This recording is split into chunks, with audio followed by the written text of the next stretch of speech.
కూటమి ప్రభుత్వం వచ్చిన తర్వాత, ఎన్డీఏ ప్రభుత్వం వచ్చిన తర్వాత మొట్టమొదటిసారిగా పూర్తి కాలానికి బడ్జెట్ పెట్టుకుంటున్నాం. నిన్నే గవర్నర్స్ అడ్రస్ రాష్ట్రంలో జరిగే విధానాలన్నీ, ప్రభుత్వ విధానాలన్నీ చెప్పడం కోసం ఆయన స్పీచ్ లో చాలా స్పష్టంగా కవర్ చేశారు. ఎన్ని ఇబ్బందులున్నా 8 నెలల్లో ఈ ప్రభుత్వం ఏ విధంగా పనిచేసిన విషయాలు కూడా వారు చెప్పారు. పాలసీలు గాని, తీసుకున్న నిర్ణయాలు గాని, అభివృద్ధి కార్యక్రమాలన్నీ చెప్పారు. ఇప్పుడే మా మిత్రుడు పవన్ కళ్యాణ్ గారు చెప్పారు, తెలుగుదేశం, జనసేన, బీజేపీ ఈ 3 పార్టీలు కూడా కలవడం మా స్వార్థ ప్రయోజనాల కోసం కాదు, దగాబడ్డ ఈ రాష్ట్రాన్ని పునర్నిర్మాణం చేయాలనే ఏకైక లక్ష్యంతో ఆ రోజు కొంతమంది విమర్శించారు. ఆ రోజు కూడా మేము ఒకటి ఆలోచించాం. ఈ రోజు రాష్ట్రంలో చాలా ఇబ్బందులు ఉన్నాయి, నిర్వీర్యం అయిపోయింది ఆర్థిక వ్యవస్థ, ఇప్పుడు కోలుకునే పరిస్థితులు కూడా లేవు.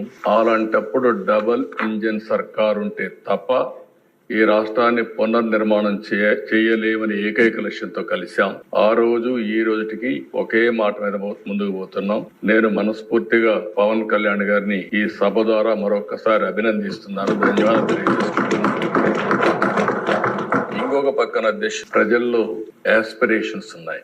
5 సంవత్సరాలు పూర్తిగా నిర్వీర్యమైపోయిన ఆర్థిక వ్యవస్థ, ఇంకొక పక్క అన్ని డిపార్ట్మెంట్లు కూడా మీరు చూస్తే, ఒక మాటలో చెప్పాలని నేను 4వ ముఖ్యమంత్రి, 3 సార్లు నాకు ఎప్పుడు ఇంత ఇబ్బంది రాలేదు.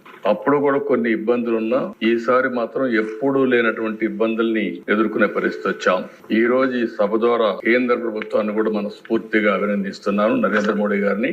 ఎందుకంటే ఈ రోజు మనం అడిగిన దానికంటే కూడా నేను అనుకున్నాను ఇంకా సమయం పడుతుందని. సకాలంలో స్పందించి అన్ని విధాలా సహకరించినటువంటి నరేంద్ర మోడీ గారిని, కేంద్ర ప్రభుత్వాన్ని ఈ సందర్భంగా మనస్ఫూర్తిగా అభినందిస్తున్నాను. ఆ సహకారంగా లేకపోయింటే మనం ఇంకా చాలా ఇబ్బందుల్లో పడేవాళ్ళం. ఆ విషయాలు కూడా మనం మాట్లాడుకుంటాం. ఏదైతే వెంటిలేటర్ పై నుండి రాష్ట్ర ఆర్థిక పరిస్థితి గాని, రాష్ట్రాన్ని గాని కేంద్ర ప్రభుత్వ సహాయంతో ఇప్పుడిప్పుడే బయట వచ్చే పరిస్థితికి వచ్చాం. అయితే ఈ రోజు మన ఆవేదన ఇప్పుడు కూడా మాట్లాడారు. నేను అందరికంటే సీనియర్ మెంబర్ని.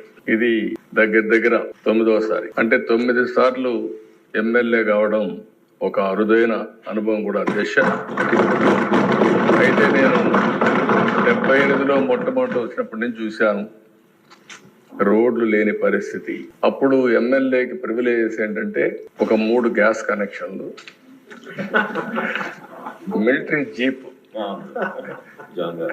నేరుగా తమిళనాడుకు పోతే ఆర్మీ నుంచి ఒక జీప్ ఇస్తారు. ఆ జీప్ కూడా నడవదు, దాన్ని ట్రోలింగ్ చేసుకొని రావాలి, వచ్చి రిపేర్ చేసుకొని. అప్పుడు రోడ్లు కూడా అదే పరిస్థితి, ఏ ఊరికి కూడా రోడ్లు ఉండవు. జీప్ ఉంటే తప్ప కాన్స్టిట్యున్సీలు తిరగలేమనే ఉద్దేశంతో అప్పుడు ఆ ఫెసిలిటీ ఇచ్చారు. ఈ రోజు ఎమ్మెల్యేస్ గుర్తుపెట్టుకోవాల్సిన అవసరం ఉంది. ఈ రోజు మనం చూస్తే ఆ రోజు కరెంటు లేని పరిస్థితి నుంచి ఈ రోజు మన ఇండ్ల పైనే కరెంటు తయారు చేసుకునే పరిస్థితికి వచ్చాం. అదే మాదిరిగా ఆ రోజు ఫోన్లు కూడా నేను చెప్పాను ఇంత మునుపు, ఫోన్ కూడా ఆన్ ప్రియారిటీ ఇచ్చేవాళ్ళు. ఈ రోజు మనం అందరం చూస్తే సెల్ ఫోన్లు పెట్టుకొని హౌస్ లో కూడా పని చేసుకునే పరిస్థితికి వచ్చాం. అయితే ఈ సభలు చాలా సార్లు నేను చూశాను. ఈ సభను చూసినప్పుడు చాలా హుందాగా జరిగాయి, గౌరవంగా జరిగాయి. మొట్టమొదటిసారిగా నా జీవితంలో చూసిన సభ గడచిన సభ.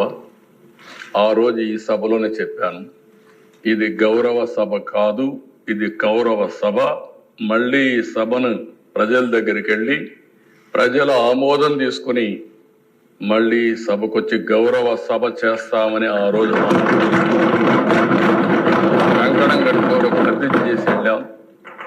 అది నిలబెట్టుకొని అసెంబ్లీకి వచ్చాం. కానీ ఈ గౌరవ సభని గౌరవించే సంస్కారం లేని పార్టీ ఈ రోజు అసెంబ్లీ కూడా వచ్చే పరిస్థితి లేకుండా పోయింది. ప్రజాస్వామ్యంలో చాలా మంది చూశాను, పెద్ద వాళ్ళందరినీ చూశాం.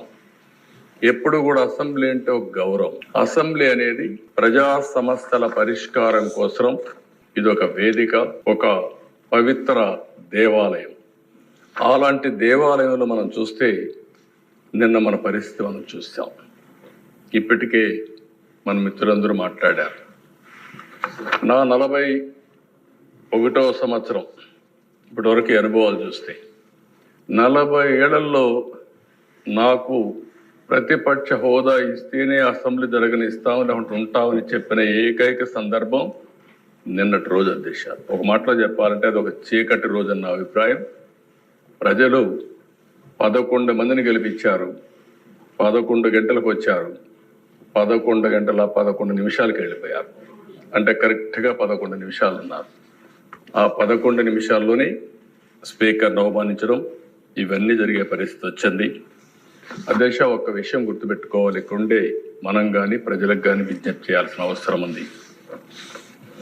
వివిధ రాజకీయ పార్టీలు ఉంటాయి, హామీలు ఇస్తాం. హామీలు ఇచ్చిన తర్వాత ప్రజలు ఎన్నుకుంటారు, ప్రజలు ఎన్నుకుంటే లోపలికి వస్తాం. ఈరోజు ఏ నాయకుడైనా సరే ముఖ్యమంత్రిగా ఉండి కూడా ఓడిపోయిన సందర్భాలు. నిన్న మీరు చూస్తే ఢిల్లీలో కేజ్రీవాల్ ఆయన ఎమ్మెల్యే గెలవలేదు.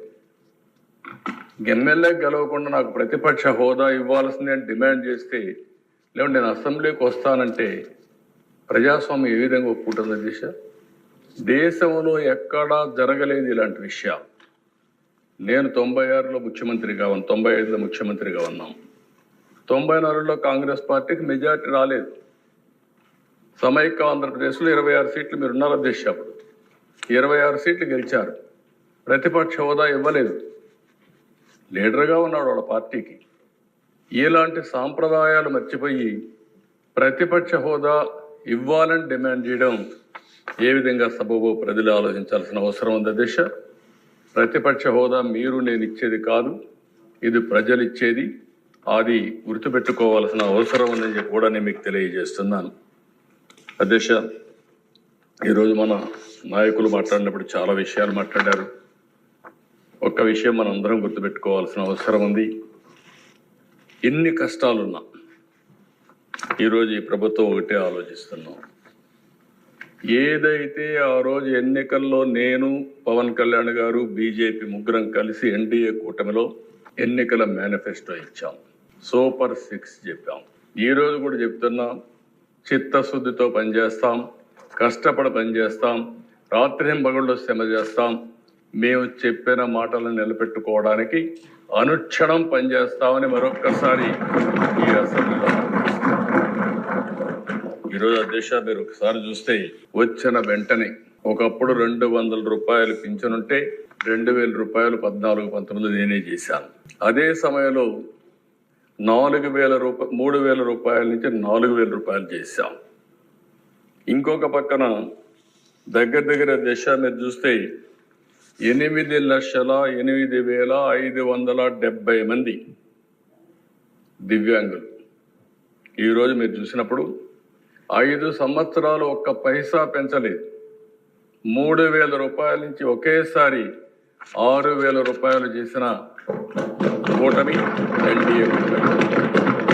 అదే మరిగా దశ కడాన లెప్రసీ పేషెంట్స్ కూడా డబ్బులు ఇవ్వాలంటే వాళ్ళకి మనసు రాకపోతే 7,033 మందికి 6,000 రూపాయల చొప్పున ఇచ్చాం. ఈరోజు దశ మీరు చూస్తే 3,000 నుంచి 4,000 చేశాం, 3,000 నుంచి దివ్యాంగులకు 6,000 చేశాం. కొంతమంది లెప్రసీ కానీ డయాలసిస్ పేషెంట్స్ 10,000 చేశాం.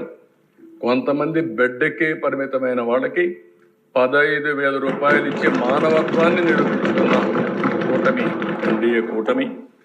దీనికోసం అధ్యక్ష భారతదేశంలో నేను చాలా గట్టిగా చెప్పగలుగుతున్నాను, దగ్గర 33,000 కోట్ల రూపాయలు ప్రతి సంవత్సరం 64 లక్షల మందికి పింఛన్లు ఇచ్చే ఏకైక ప్రభుత్వం, సింగిల్ లార్జెస్ట్ ప్రోగ్రామ్ కంట్రీలో ఈ యొక్క పెన్షన్స్ అధ్యక్ష.